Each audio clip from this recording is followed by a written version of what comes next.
आज की इस वीडियो में हम स्टॉक स्क्रीनर का यूज करके स्टॉक को एनालाइज करना सीखने वाले हैं। एंड अगर आप बिल्कुल बिगनर हो तो भी आप अपना कॉमन सेंस यूज करके सिर्फ 5 मिनट में अपने लिए परफेक्ट स्टॉक ढूंढ सकते हो। सो बिना टाइम वेस्ट किए चलिए स्टेप बाय स्टेप स्टॉक को एनालाइज करते हैं। बट उससे पहले आपको पता होना चाहिए कि बेसिकली स्टॉक कितने टाइप्स के होते हैं। So there are 3 type of stock are there in share market. First, high cap stock. ये ऐसे स्टॉक्स होते हैं जिनका मार्केट कैपिटलाइजेशन 20,000 करोड़ से ज्यादा हो। अब इन स्टॉक कंपनी में इन्वेस्टमेंट करने का फायदा ये है कि इसमें आपके रिस्क के चांसेस बहुत कम होते हैं। एंड अगर कोई प्रॉब्लम आ जाती है कंपनी पे, देन कंपनी उस सिचुएशन में भी आसानी से सरवाइव कर जाती है, बिकॉज ये सब कंपनीज बहुत बड़ी होती है। For example Reliance, SBI, HDFC। अब इन कंपनी में इन्वेस्ट करने का डिसएडवांटेज ये है कि ये कंपनी आपको लॉन्ग टर्म में मल्टी बैगर रिटर्न नहीं देगी। इट्स मीन अगर आपको आपके पैसे को 3 से 4 गुना करना है, देन इन कंपनीज में पॉसिबल नहीं है। अब ऐसा नहीं है कि आपको अच्छे रिटर्न नहीं मिलेंगे, रिटर्न मिलेगा बट 2 गुना 4 गुना पॉसिबल नहीं है। Second is mid cap stock.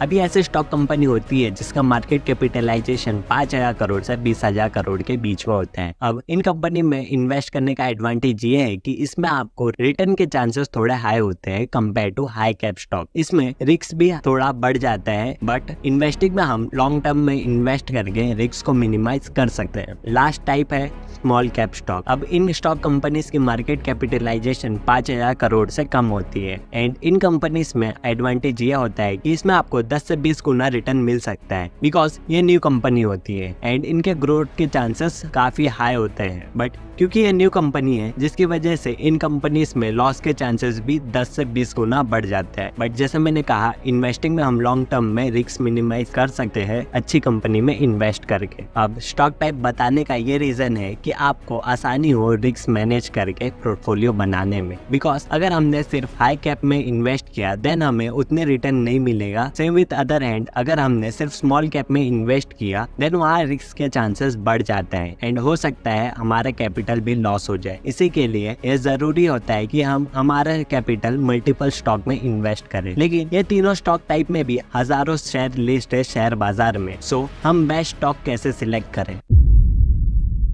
वैसे तो स्टॉक को एनालाइज करने के लिए हमें फंडामेंटल एनालिसिस आना जरूरी है, बट क्योंकि हम बिगनर हैं देन हमें समझ ही नहीं आता ये PE ratio, PB ratio, balance sheet ये सब क्या होता है। इसी के लिए आज हम स्टॉक स्क्रीनर का यूज करके हमारे लिए लाइव स्टॉक सिलेक्ट करने वाले। इसके लिए आप कोई भी स्टॉक स्क्रीनर ओपन कर सकते हो। हम इस वीडियो में टिकट टेप का यूज कर रहे हैं जो आपको ऐप स्टोर या प्ले स्टोर पे बिल्कुल फ्री में मिल जाएगा। अब आपको यहाँ सिंपली स्टॉक स्क्रीनर सिलेक्ट कर लेना है। आप जैसे सिलेक्ट करोगे आपके सामने ये सारे ऑप्शन खुल जाएंगे, बट हमें ये सब पे ध्यान नहीं देना है। हमें सिर्फ मतलब है इन चीजों से। यहाँ पे हमें सिंपली लार्ज कैप सिलेक्ट कर लेना है। डोंट वरी, हम mid cap and small cap को भी एनालाइज करके देखेंगे।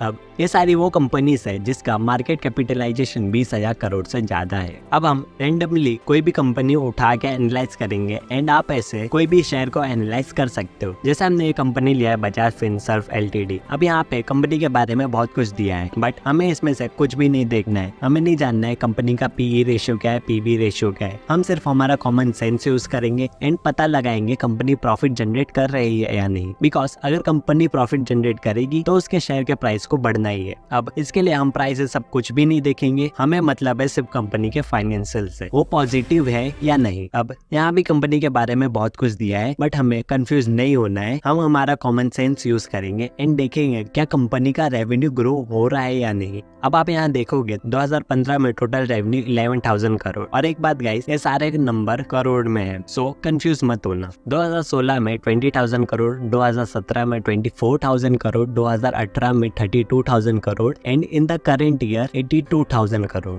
11,000 करोड़ से 82,000 करोड़ मींस कंपनी बहुत अच्छा ग्रो कर रही है। हमारे तरफ से इस सेगमेंट में कंपनी को ग्रीन सिग्नल जाता है। पर क्या कंपनी की हर साल इनकम बढ़ रही है? तो आप देखोगे 1600 crore, 1800 crore, 2600 crore, 3200 crore and current year में net income is 64,000 crore. Very good, company का नेट इनकम भी बढ़ा है, मींस यहाँ भी हम इसे ग्रीन सिग्नल देते हैं। अब कंपनी हर साल ग्रो तो कर रही है, बट कंपनी के पास ऐसे एसेट्स कितने हैं, ताकि मान लो अगर कंपनी डूब जाती है तो क्या कंपनी अपने इन्वेस्टर का पैसा दे पाएगी या नहीं। इसके लिए हमें कंपनी की बैलेंस शीट देखनी पड़ेगी। अब यहाँ हम कंपनी की टोटल एसेट्स देख सकते हैं। जैसा आप यहाँ देखोगे 2014 में 74,000 crore, 1,03,000 crore, 1,28,000 crore and in the current year company के पास 4,05,000 करोड़ का एसेट्स है। इट्स मीन कंपनी के एसेट्स भी हर साल ग्रो हुए हैं। लेकिन अगर कंपनी के ऊपर लायबिलिटी से ज्यादा रही तो वो हमें हमारा पैसा देगी या अपना लोन क्लियर करेगी। इसके लिए हमें कंपनी की लायबिलिटीज भी देखनी जरूरी है। एंड हम यहाँ देख सकते हैं 61,000 करोड़, 72,000 करोड़, 1,05,000 करोड़ एंड करंट में 3,27,000 करोड़ की लायबिलिटीज है कंपनी के ऊपर। अब कंपनी के एसेट्स ज्यादा है compare to the liabilities. It's mean ये कंपनी को हम यहाँ भी ग्रीन सिग्नल देते हैं। लेकिन कंपनी के पास कैश कितना है, वो बढ़ रहा है या नहीं, वो भी तो हमें देखना जरूरी है ना कि कंपनी के पास रेगुलर कैश फ्लो कितने हैं। उसके लिए हम कैश फ्लो पे जाएंगे एंड आप देखोगे कैश फ्लो ज्यादातर माइनस में है। अब क्योंकि ये लार्ज कैप कंपनी है देन कैश फ्लो इतना मैटर नहीं करता, इसीलिए हम इसे भी ग्रीन सिग्नल देते हैं। बट गाइस कैश फ्लो बाकी दो टाइप में मैटर करते हैं, हम वहाँ ग्रीन सिग्नल नहीं दे सकते क्योंकि यह लार्ज कैप था, इसीलिए हमने इसे ग्रीन सिग्नल दिया है। अब अगर हमें तीनों जगह ग्रीन सिग्नल मिलता है इट्स मीन कंपनी ग्रो कर रही है एंड आगे भी करेगी बिकॉज कंपनी के फाइनेंशियल स्ट्रॉन्ग है। अब चलिए हमारी इस कंपनी का ओवरव्यू भी देख लेते हैं। जैसे हम यहाँ ओवरव्यू पे क्लिक करेंगे हमें कंपनी की परफॉर्मेंस पता चल जाए। हम डायरेक्ट मैक्स पे कर जाएंगे एंड आप यहाँ देख सकते हो कंपनी ने लगभग 3,000 गुना रिटर्न दिया है। बीच बीच में प्राइस गिरा है बट इन्वेस्टिंग में इससे फर्क नहीं पड़ता, फर्क पड़ता है लॉन्ग टर्म के प्रॉफिट से। अब ज्यादातर लोगों को ये नहीं पता कंपनी की बैलेंस शीट कहाँ से पढ़ते हैं, कंपनी के एसेट्स कहाँ से देखते हैं, लायबिलिटीज कहाँ से देखते हैं, बट आपको पता है। एंड बड़ी बड़ी कंपनी अपनी हर साल annual report and investor presentation भी देती है। आपने अगर इसे डाउनलोड करके पढ़ लिया ना बॉस, देन आप कंपनी के बारे में बहुत कुछ जान जाओगे एंड आप अपना प्रॉपर डिसीजन बना लोगे कि कंपनी में इन्वेस्ट करना चाहिए या नहीं। अब हमने सिर्फ हमारा कॉमन सेंस यूज करके सिर्फ कंपनी के revenue, balance sheet and cash flow देखा है। एंड क्योंकि ये हाई कैप कंपनी है इसलिए ज्यादातर कंपनी का फाइनेंशियल स्टेटमेंट पॉजिटिव ही रहेगा बिकॉज ये सब ऑलरेडी ग्रो हो चुकी है। सो हम आपके लिए एक और एग्जांपल लेते हैं एंड बाकी आप जितने चाहे उतने एनालाइज कर सकते हो फॉर द प्रैक्टिस। इस बार हम स्मॉल कैप स्टॉक को एनालाइज करके देखते हैं। अभी ये सब के नाम आपने कभी सुने नहीं होंगे। हम रैंडमली कोई भी शेयर ओपन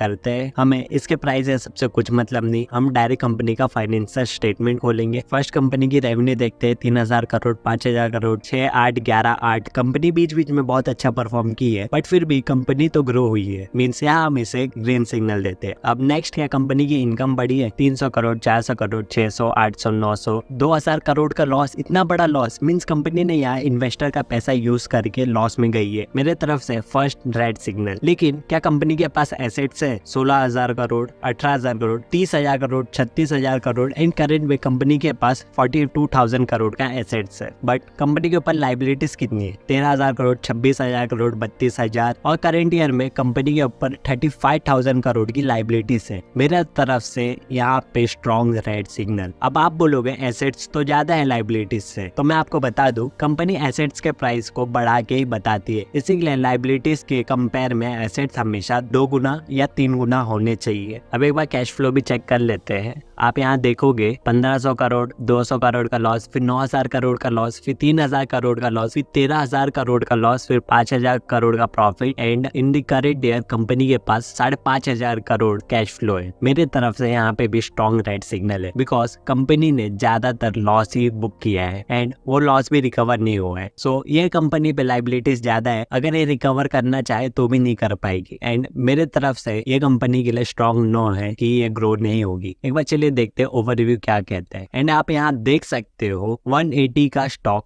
11 रुपए तक गिरा है। इट्स मीन 80 to 90% लॉस हो चुका था लोगों का, लेकिन आप देखोगे ये वापस ग्रो कर रही है बट लॉन्ग टर्म में ये रिटर्न नहीं देगी बिकॉज इस कंपनी के फाइनेंशियल वीक है। और एक बात गाइस, आपको साइड में इंडिकेटर भी मिलते हैं, उस पर आप ध्यान मत देना बिकॉज यहाँ पे ये लोग कुछ भी लिख देते हैं। जैसा आप यहाँ देख सकते हो यहाँ पे प्रॉफिट के चांसेस हाई दिखा रहे हैं। अब आप जरा खुद सोचो 180 20 का 80 भी नहीं बचा था, तो कहाँ से प्रॉफिट हुआ। अब अगर आपने इतना आइडेंटिफाई करना सीख लिया, देन अब आपको किसी से पूछने की जरूरत नहीं पड़ेगी, क्योंकि आप खुद स्टॉक को एनालाइज करना सीख चुके हो। सो आपके लिए होमवर्क ये है कि आपको कोई भी एक मिड कैप स्टॉक को एनालाइज करके उसे कमेंट में आके बताना है कि जो आपने एनालाइज किया है उसे लेना चाहिए या नहीं। और guys, investing is a long term process, लेकिन इसका एडवांटेज ये है कि इसमें आपके रिस्क के चांसेस नियर टू जीरो हो जाता है, लेकिन लोग फिर भी इंस्पायर होते हैं ट्रेडिंग के तरफ, जिसमें रिस्क बहुत हाई होता है। अब लोग क्यों होते हैं इंस्पायर ट्रेडिंग के तरफ, अगर आपको जानना है देन ये वाली वीडियो देख लो, बट उससे पहले सब्सक्राइब कर लेना ताकि आपसे कोई ऐसी वैल्यूएबल वीडियो मिस ना हो जाए।